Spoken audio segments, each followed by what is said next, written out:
달콤한 말씀 행복한 하루 1월 22일 금요일 본문은 누가복음 8장 1절에서 15절 말씀입니다. 그 후에 예수께서 각 성과 마을에 두루 다니시며 하나님의 나라를 선포하시며 그 복음을 전하실새 12 제자가 함께 하였고 또한 악귀를 쫓아내심과 병고침을 받은 어떤 여자들 곧 7 귀신이 나간 자 막달라인이라 하는 마리아와 헤롯의 청지기 구사의 아내 요한나와 수산나와 다른 여러 여자가 함께하여 자기들의 소유로 그들을 섬기더라. 각 동네 사람들이 예수께로 나아와 큰 무리를 이루니 예수께서 비유로 말씀하시되 씨를 뿌리는 자가 그 씨를 뿌리러 나가서 뿌릴새 덜어는 길가에 떨어짐에 밟히며 공중의 새들이 먹어버렸고 덜어는 바위 위에 떨어짐에 싹이 났다가 습기가 없으므로 말랐고 덜어는 가시떨기 속에 떨어짐에 가시가 함께 자라서 기운을 막았고 덜어는 좋은 땅에 떨어짐에 나서 100배의 결실을 하였느니라. 이 말씀을 하시고 외치시되 들을 귀 있는 자는 들을지어다. 제자들이 이 비유의 뜻을 물으니 이르시되 하나님 나라의 비밀을 아는 것이 너희에게는 허락되었으나 다른 사람에게는 비유로 하나니 이는 그들로 보아도 보지 못하고 들어도 깨닫지 못하게 하려 함이라. 이 비유는 이러하니라. 씨는 하나님의 말씀이요 길가에 있다는 것은 말씀을 들은 자니 이에 마귀가 가서 그들이 믿어 구원을 얻지 못하게 하려고 말씀을 그 마음에서 빼앗는 것이요 바위 위에 있다는 것은 말씀을 들을 때에 기쁨으로 받으나 뿌리가 없어 잠깐 믿다가 시련을 당할 때에 배반하는 자요 가시떨기에 떨어졌다는 것은 말씀을 들은 자이나 지내는 중 이생의 염려와 재물과 향락의 기운이 막혀 온전히 결실하지 못하는 자요 좋은 땅에 있다는 것은 착하고 좋은 마음으로 말씀을 듣고 지키어 인내로 결실하는 자니라. 아멘. 오늘 본문은 한마디로 과연 누가 하나님 나라의 백성이며 일꾼인지를 잘 보여주고 있습니다. 먼저 1절부터 3절까지에서는 예수님을 믿고 그분과 함께하는 자들이 바로 그들임을 보여줍니다. 자, 여기 예수님의 전도 여행에 함께한 자들을 소개하고 있습니다.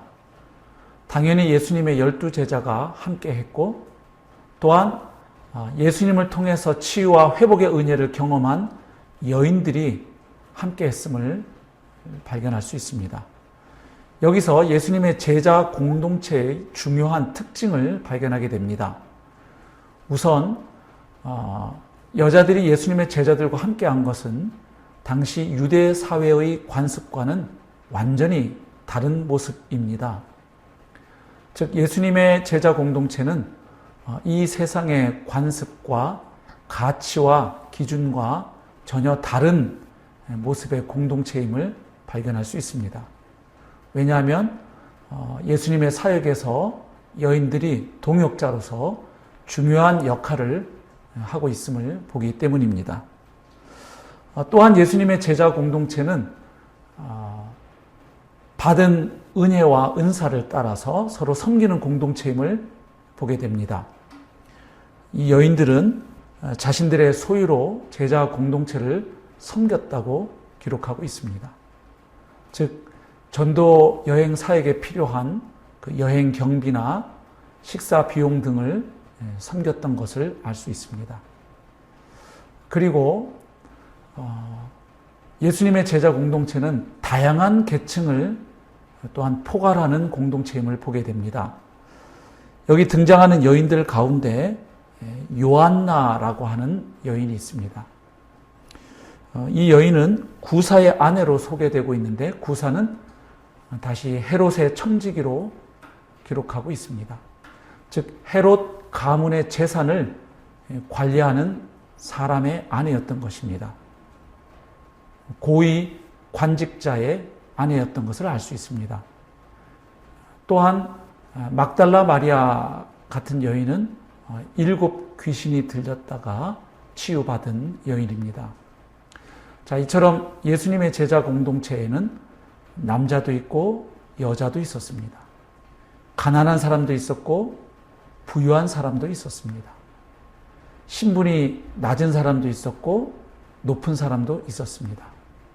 하지만 그들 모두는 예수님을 믿는 그 믿음 안에서 하나됨을 이루었고 경험했던 공동체였음을 보게 되는 것이죠. 자, 그리고 이제 4절부터 15절까지 말씀에서는 예수님의 말씀을 믿음으로 받고 순종해서 열매를 맺는 사람들이 바로 하나님 나라의 백성임을 보여주고 있습니다. 예수님께서 비유로 말씀하셨죠. 4가지 땅에 떨어진 씨앗의 비유를 말씀하셨습니다. 당시 팔레스타인 땅에서는 씨앗을 먼저 뿌리고 나서 그리고 이제 밭을 갈거나 일구었기 때문에 그 씨앗이 서로 다른 토양에 떨어졌던 것을 반영하고 있습니다. 그래서 이 비유에서는 특별히 그 씨가 뿌려진 위치 혹은 그 장소에 초점을 맞추고 있습니다. 그러니까 똑같은 씨였지만 그 씨앗이 떨어진 장소에 따라서 다른 결과를 낳았다는 사실을 강조하고 있는 것이죠. 자, 4가지 땅이 언급되고 있는데 첫 번째는 길가에 떨어진 씨앗이 나옵니다. 여기서 말하는 길가는 그 밭을 구별하기 위한 밭 두렁을 의미하죠. 근데 여기에 떨어진 씨앗은 열매를 맺을 수가 없었습니다. 왜냐하면 사람들의 발에 밟혔기 때문이고 또한 새들에게 쪼아 먹혔기 때문이죠. 두 번째로 바위 위에 떨어진 씨앗도 열매를 맺을 수가 없었습니다. 딱딱한 바위 위에 씨앗을 뿌리는 농부는 없지요. 여기서 말하는 바위 위는 그 석회석층 위에 얇게 그 흙이 덮여 있는 지역을 말합니다. 그러니까 겉으로 보기에는 좋은 밭으로 보이지만 그 얇은 흙 밑에는 돌들이 가득했기 때문에 그 씨앗이 뿌리를 내릴 수가 없는 곳이죠. 당연히 싹이 났다가도 이내 말라버릴 수밖에 없고 결국 열매를 맺을 수가 없는 것이죠.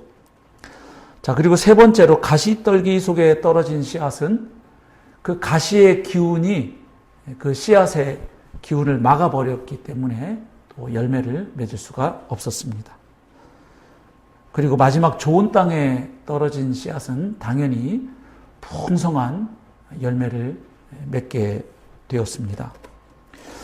예수님께서 이 비유의 의미를 제자들에게 말씀해 주셨죠. 그러면서 이 비유가 결국 어떤 일을 하게 되는지도 함께 말씀해 주셨습니다. 예수님을 믿고 예수님과 함께하는 사람들에게 비유는 하나님 나라의 비밀을 알려주고 계시하는 기능을 하게 됩니다. 하지만 예수님을 거부하고 그분의 말씀을 받아들이지 않는 사람들에게 비유는 오히려 하나님 나라의 비밀을 감추어 버리는 기능을 하게 되지요. 예수님께서는 그 비유의 의미를 이렇게 풀어주십니다.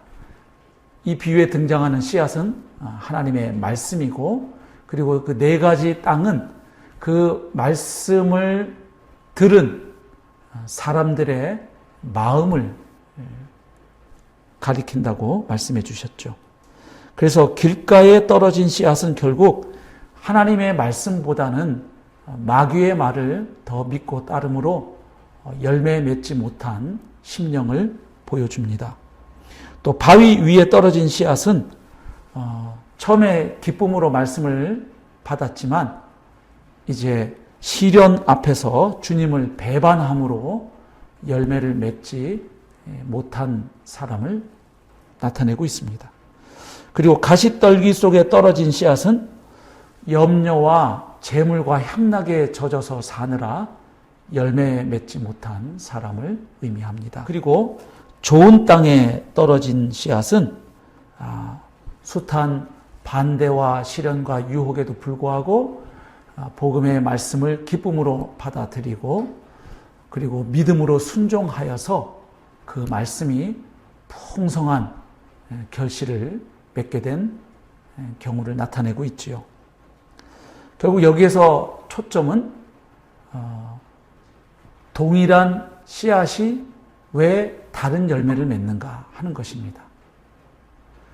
그래서 이 비유를 가만히 보면 이 네 가지 밭에 공통점이 있습니다.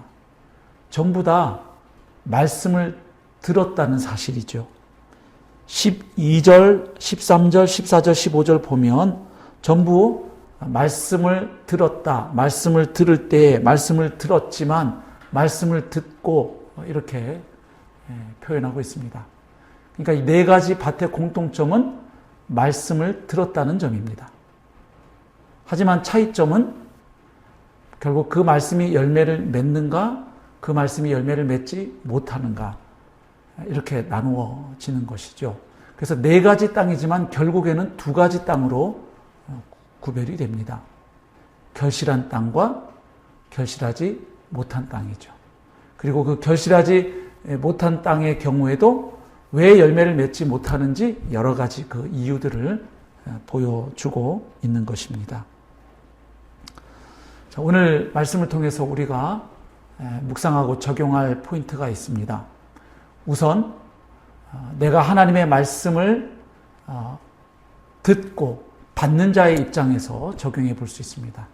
과연 나는 하나님의 말씀을 들을 때에 하나님의 말씀을 받을 때 어떤 마음가짐과 자세로 그 말씀을 듣고 있는가, 그 말씀을 받고 있는가 하는 것이죠.